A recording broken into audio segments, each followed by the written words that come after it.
Freaky fun for everyone. Sold Leonardo, the katana blade. My God.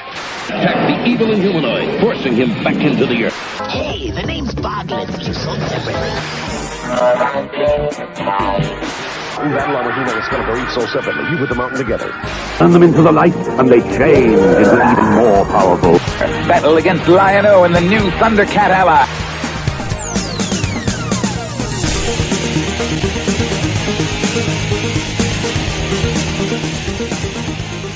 Ladies and gentlemen, I'm Duvall. And I'm Pixel Dan. Hey, and welcome back to the second episode of That New Toy Smell. That's right, we're back with our second episode, and as you might be able to tell, we've made some technical changes. Some.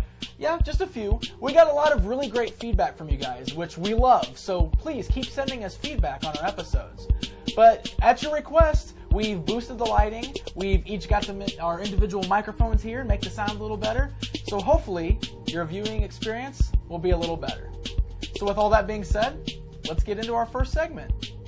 We introduce a new segment called the Retro Return, and our good buddy Dirt is going to give us all a look at the history of M.U.S.C.L.E. from the original series in the 80s all the way to the 2002 re-release called Ultimate M.U.S.C.L.E. Let's take a look.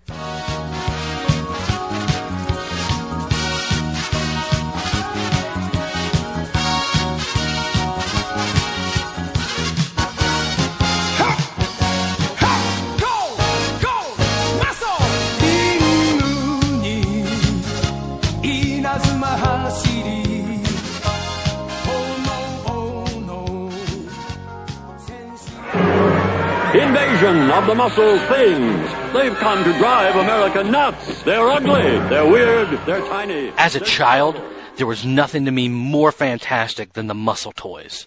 I don't know if it's just my love for the weird or the fact that I like pro wrestling that made it so special to me.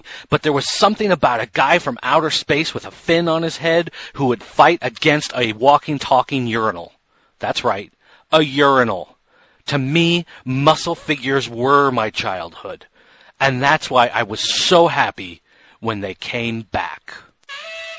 Big bad boys from outer space. Ultimate muscle. Get a body slam to the human race. Ultimate muscle. Wrestlers race.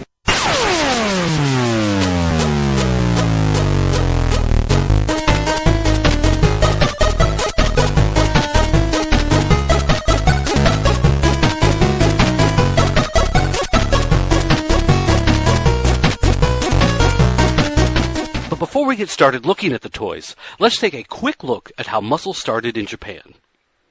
They started as little pink erasers.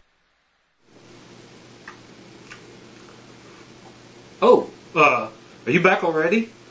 Maybe that was a little too quick look back. Let's take a longer, quick look back. Now, originally they were called Kenkishi. Ken from Keniku, which is muscle, and Kishi, which means eraser. Hey, that's Sharpie. You're not going to erase Sharpie. Idiot. Now, in Japan, the toy line came from a comic book known as Muscle Man, centered around King Muscle. He was a bumbling superhero that never seemed to do anything right. But they got about 400 of these little figures based off of it that they sold in vending machines. We never got that many in the U.S., but we still got several hundred of these characters. You could get them in 28 packs. You could get 10 of them in a little plastic garbage can. You had these little blister 4 packs. You could also get special figures if you bought the championship belt, the interactive wrestling ring, or the board game. These guys were everywhere, and they were cheap, so I could buy a lot of them, and I think that's why I loved them so much. Now, of course, all the figures started in the traditional pink, just like the Japanese erasers. But then over time, they started to introduce new colors. You had neon green and blue and red and orange and all these different things that basically meant they could charge you again for the same figures. Most people didn't care. In fact, a lot of people thought it was nice to have variations. When the Ultimate M.U.S.C.L.E. line came along, they started with more of those little figures that we all knew and loved. They had them in these big packs. They also had them in these trading card packs. Now, you get a pack of trading cards and a play mat, and then you have one random character in there. Now, the game was pretty much garbage. The translation was all over the place. You couldn't really understand it or play it. But you got one of those little figures. The only problem is because it was random, you never knew which one you were getting. The characters came in blue and red, so you kind of had to mix there, and and you could be like, oh, that's the same guy, but he's a different color. However, you were always getting 20 of like the same guy, so you'd end up with your 2 that were part of your collection, and then you'd have all these other ones left to the side. But still, it was nice to have them again. When you bought the big packs, a lot of the figures looked like the regular pink ones, but then you also had some that were painted. They'd be fully painted to look like the characters in the cartoon or in the comic book, but you also had some that were silver or gold, and so they were actually very nice to look at and to collect. Now, as much as I loved having those little figures to collect again, and it was so great to see little figures like that, the real gem of the 2002 relaunch line were the line of Super Wrestler figures. They were 6.5 inches tall, and they had 25 points of articulation. You had 8 figures: Kid Muscle, Terry Kenyon, King Muscle, Ramen Man, Kevin Mask, Jaeger, Robin Mask, Warsman. These guys could be put in just about any pose you could think of. If you could think of a wrestling move, from the Kaneko Buster to a backbreaker to just about anything, you could put these guys in that position. Plus, they all came with accessories, so they would have weapons that they could be used in the little mock battles. Now, what, you didn't make little mock battles with your figures? Shut up. Now, there have been other muscle toys released throughout the years, like these massive figures here from Japan. You also had these little big-headed, goofy-looking dudes. And when the Ultimate Muscle line was relaunched in 2002, they made kind of a big deal about it at Toy Fair that year, and they gave out this little silvery guy. He's one of my favorites. Now, one thing you're going to have to worry about if you're buying these things online are bootlegs. Now, muscle figures did come in a variety of different colors, but sometimes companies in places like Hong Kong would remold the figures and use a different type of plastic or rubber to make them. So you get these figures that are a little bit smaller, and they're way too rubbery and loose. Another thing to think about is that they were released in other countries under names like Cosmics and Exogeny. So you may end up with some of those foreign figures when you're looking for the actual muscle line. Of course, if you're from one of those countries, those are the ones you're probably looking for and fondly remembering. And, hey, thanks for watching. It's always great to see one of your favorite toy lines come back. And even though the 2002 relaunch didn't last more than 1.5 years, it was still great while it lasted. We got some great 6-inch figures, and I still have a ton of these cards and little guys to play with. New packs that I will open sometime in the future. I promise I will open them eventually, so that I can still rediscover these toys that I love.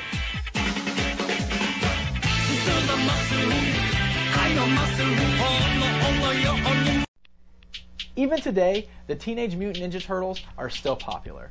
In fact, I'm willing to bet that you have at least one Ninja Turtle in your collection, or when you were a kid. I loved the original Playmates line from the late 80s, early 90s, but like all things, I tend to enjoy characters that aren't always the popular ones. So today, on Plastic Treasures, I'm going to show you my top 10 Teenage Mutant Ninja Turtles action figures.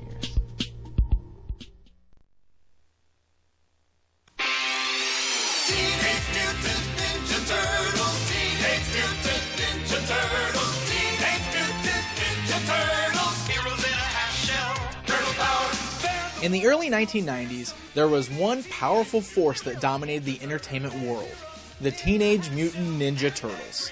That's right, those lean, green, pizza-eating teens were all the rage with the kids in this era. And I don't have to tell you how cool this toy line was. Most of you probably already know that. And I could sit here all day long just to show you all the fantastic things that came out.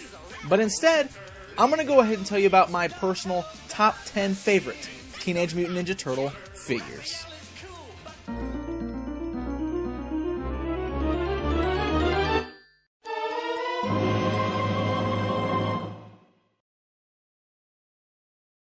Warning, the following list is in no way an official top 10.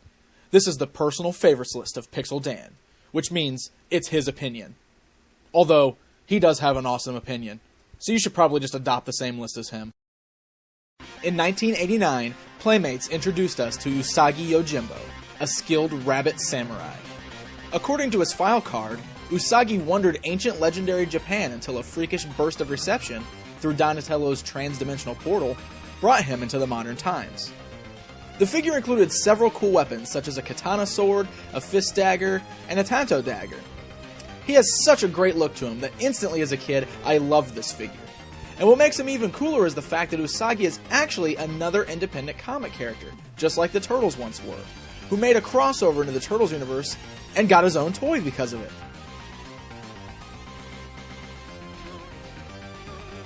After seeing Ninja Turtles 2 and watching that awesome end scene where Shredder poured mutagen on himself to become the Super Shredder, I knew I wanted him in toy form. And in 1991, my wish came true. Super Shredder is overall just a great looking action figure. From the giant spikes on his forearms and shoulders to the ooze canister in his hand. This figure just screams, I am a badass. To this day, this is still my favorite version of Shredder that we ever received in action figure form.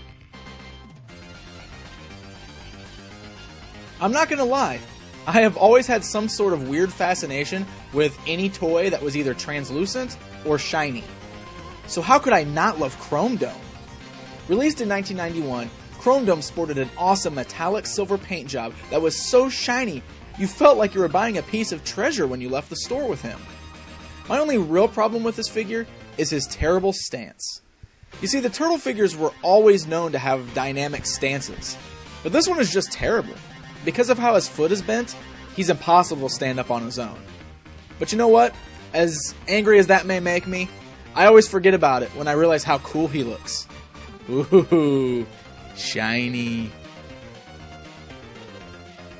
Before we got Toka in Ninja Turtles 2, there was another evil mutant turtle, and his name was Slash. This evil turtle from Dimension X, released in 1990, was not the smartest mutant alive, but he was a damn cool looking figure. Dark green skin, a spiky shell, a black bandana, and a slew of great weapons such as the nasty nunchuck and the psycho sai made him easily one of my absolute favorite Ninja Turtle figures. Skate or die, dudes! It's Mondo Gecko! That loner skateboarding lizard was released in 1990, and he quickly became one of my favorite allies of the Ninja Turtles. The bright colors on this one really makes him stand out, as well as that rockin' skateboard that he came with. He also came with a sheet of crazy stickers, so that you can decorate the skateboard however you wanted. As you can see, this is my handiwork from when I was a kid. Pretty sweet, right? Seriously, how could you not love Mondo Gecko? In 1990, Playmates gave us one of the coolest looking heroes of the Ninja Turtle toy line. Wingnut, along with his mosquito sidekick Screwloose, always had a special appeal to me. A clumsy vampire bat, Wingnut is said to be far more likely to smash into a building than to catch any baddies, which would explain his flattened nose. But that didn't matter to me.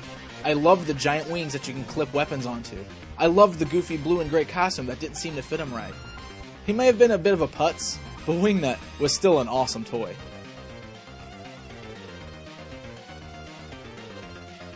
Everyone remembers Shredder's bumbling scientist goon that was mistakenly transformed into a fly, right? In 1989, Baxter Stockman was released out into the world in action figure form. And what an awesome figure he is. To this day, I still marvel at the awesome sculpting job on this one. The tattered pants and lab coat, the half-human, half-fly head, and you've gotta love his fly swatter weapon with the baby turtle stuck to it. Baxter rocked. Oh no, another shiny figure. How could I resist? The better question is, why would I want to resist? Metalhead is a seriously great toy. Built as a robot version of the Turtles, Metalhead jumped from the bad side to the good side. He's got a metallic gold paint and the ability to remove his hand and replace it with weapons. And if you shine a light into the top of his head, he gets glowing red eyes. Really awesome, right? Muckman may look like a giant pile of garbage, but this figure is far from being that. The detailed sculpting on this one is so original. It really makes him stand out. Plus, if you've got any Ninja Turtle ooze laying around, put some of that into his garbage pail on his back and watch it ooze out through the hole in his stomach. Or better yet, drop some of it in the top of his head to see it come out of his mouth. Kind of like he's puking. Gross? Yes. Awesome? You're damn right. So, you ready to see my all-time favorite Ninja Turtles figure? Well, here he is, Mutagen Man. Remember what I said earlier about being attracted to translucent figures? Well, it's easy to see why I love this one so much. He has a translucent body that shows off all of his guts on the inside. Even better, you can fill him up with water and watch little plastic bits that represent bones and pizza slices float around on his insides. Mutagen Man just has an awesome look with a cool little gimmick. I'd recommend him being a part of any Teenage Mutant Ninja Turtles collection. He is way too cool not to own.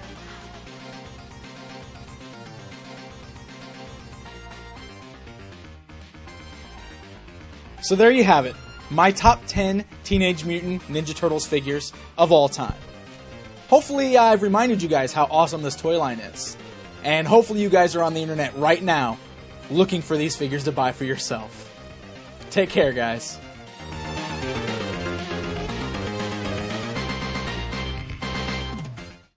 We introduced to you a new segment called The Collector's Collection, and in this segment, I got to spend some time with our good buddy here at the show, Scotty Cash, as we take a look at his rather unusually large Hulk Hogan collection.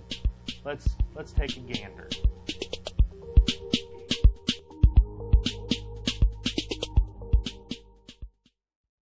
Ladies and gentlemen, welcome to the first Collector's Collection here on That New Toy Smell. I'm standing next to our good friend, Mr. Scotty Cash, a good friend of us and Dirt and Pixel Dan, and we're standing in front of his amazing collection of Hulk Hogan figures. Now, Scotty, tell me, when did you first start collecting Hulk Hogan figures? Well, Devalgene, it's funny you ask. I didn't realize I was collecting figures until probably about 15 figures in. Really? Yeah, when I realized, oh, I have a whole bunch of these. I should probably get the rest of them. That's very cool. And I didn't get a lot of them off eBay or trading. I actually bought a lot of these, the Hollywoods and the Hogans in the store. Really? So, you know, it's very cool. Very personal. Yeah, very cool. Because I see a lot of WCW figures here from Toy Biz. I see a lot of WWE stuff and WWF stuff from Jack Specific. I see a lot of LJN stuff too. You see a lot of Thunderlips? I do see a lot of Thunderlips. That's nice. The ultimate Mel versus the ultimate Meatball? Huh? I'm just saying that's what he said in the movie. Okay, I'm just saying that's what he said in the movie. Yeah. It's starting to worry me a little bit. I'm just saying that's what he said in the movie. Fair enough. The Hogan is such an odd thing to collect, don't you think? No, not for me. It's Hulk Hogan, dude. Right, exactly. Really? Exactly. Yeah? Yeah. Well, I grew up watching wrestling, and I guess I idolized Hulk Hogan, so yeah. I eat your vitamins, say your prayers. Yeah. This one back here in the back was the first wrestler I ever got. Really? It was Hulk Hogan. Old LJN wrestler. That's right. And that's why this one's in crap condition, because that is my actual original. I didn't go out and get an updated, cleaner version. It's very cool. Very cool this is also probably my favorite because it was #1. From your childhood. That's very cool. Very, very cool. So you started this basically for your love of Hogan. Yeah. Is what it came down to. Definitely. That's really cool. That's really cool. So, we talked some about the Hulk Hogan, but let's move on to his bad guy era in the NWO. Oh, and the bad guy era in the Rocky movie. Oh, the Rocky movie. Yes, yeah. Well, let's get some close-up shots of this stuff, and we'll come back and we'll take a look at the NWO. What do you say? Cool? Cool. Cool. All right. Now, I do have to say that Scotty Cash's Hogan collection is a little imposing at first, considering all the different Hogans he's managed to collect over the years, from companies such as Hasbro, Toy Biz, and Jack Specific.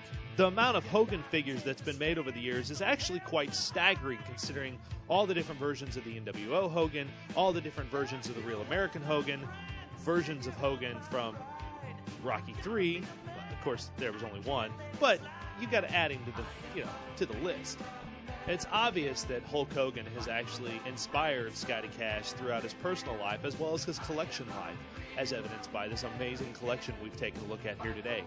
But to be honest, there's still quite a few pieces that Scotty Cash hasn't obtained over the years of Hulk Hogan memorabilia and figures, and he's still on the lookout for those special pieces to add to his collection. As for now, why don't we jump back to Scotty Cash and take a look at his other shelf of Hulk Hogan figures based on his NWO days in the New World Order. Did we just go black and white? Okay, so we're done with the Hogans. I don't think so, dude. Apparently you didn't eat your vitamins or say your prayers, little brother. Weren't you just clean shaven? I don't know, brother. I don't know. Okay, so moving on from the Hogans, we move on to the New World Order shelf. So, Sorry, brother. Go ahead. so tell us a little bit about this. What should I call you? Hollywood? Yeah, well, it came down from the rafters, I'll tell you what. Listen, Duval Gene. Wait, And I gotta be honest. Look, toys. Sorry. Toys? Go ahead, sorry. So, why don't you tell us a little bit about how your collection with the NWO started with the Hogans? Well, there was not, really. He started swinging the bat, and I was No, look, Hogan's here. Right here, see him? Well, it's obvious, brother. NWO. I know. When you're NWO, you're NWO for life. For life? Well, okay, so, in conclusion, do you know how many Hogans you have altogether? Yes, brother. Why don't you go ahead and tell us, Scotty? Scotty Wood, brother. Listen, Duval Gene, when I call you Duval Gene, you call me Scotty Wood. Okay. 18. 18? What? What are you doing? Why do you keep doing that? I don't know. Look, No, Hogans. brother. 18, how many regular Hogans? We're here talking about NWO, brother. Sorry, okay. So 18 NWO Hogans. 38. I thought we were talking about NWO Go ahead, Hogans. brother. I'm not here to brag. Okay, so what does that add together there, Mr. Hollywood Cash? What, brother? Did you get the two at the top, brother? I did. No, those are nice. Those are pretty. Okay. This one's spectacular. Hey, Duval Gene, Whoa.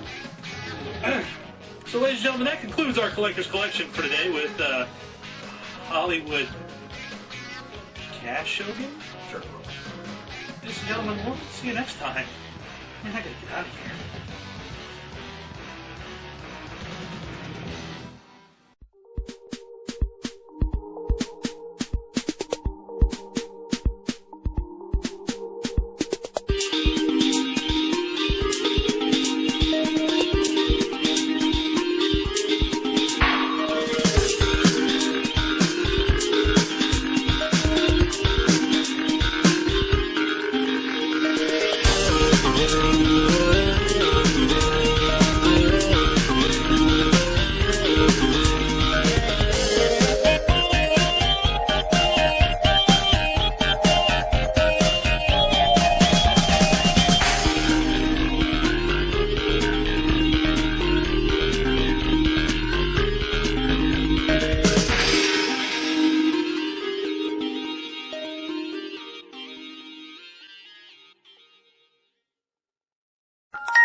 You